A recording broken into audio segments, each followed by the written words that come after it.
Hey guys, what's up? Welcome again to another video, and to all the new subscribers, thank you for supporting the channel. And if you haven't yet subscribed, consider subscribing. Also, don't forget to follow me on Instagram. Tomorrow, Feb 21, will be the official release day of the Ultraboost 19. This is the Ultraboost 1.0 OG that was released back in 2015. I'm very happy to have one because they did a lot of restock last 2018, including the 2.0 multicolor.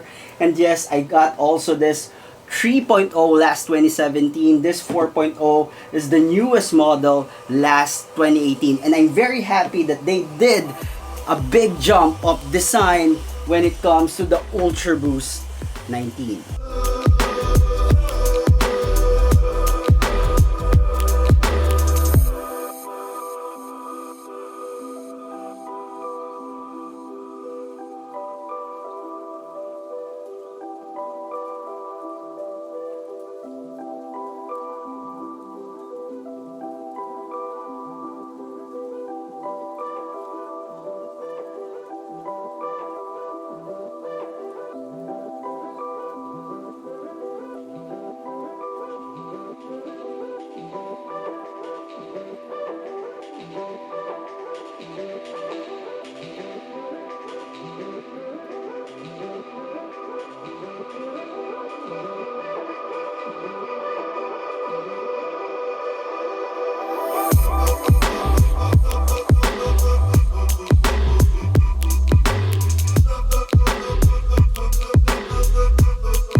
Now, as you can see, the 1.0 after the 4.0 is more of a change of pattern of the design of the prime knit.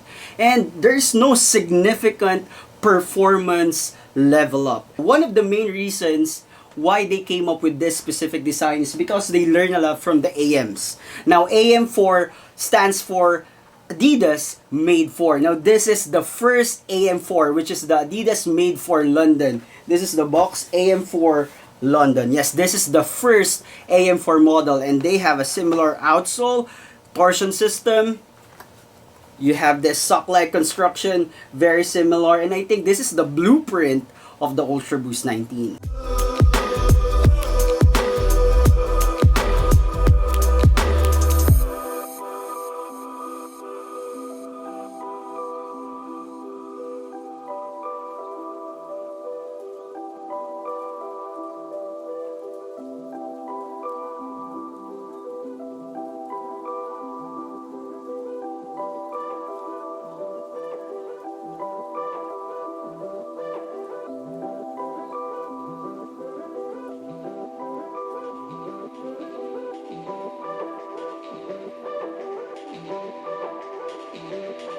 Now, the prime knit upper is called the 360 prime knit, that is much more comfortable compared to the previous models.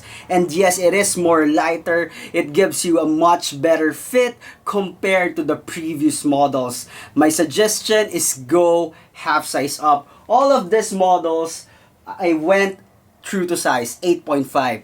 I went half size up on the AM4s. That's why I have an idea what will I get when it comes to the Ultraboost 19. Yes, I went half size up. This is size 9. So my suggestion, go half size up.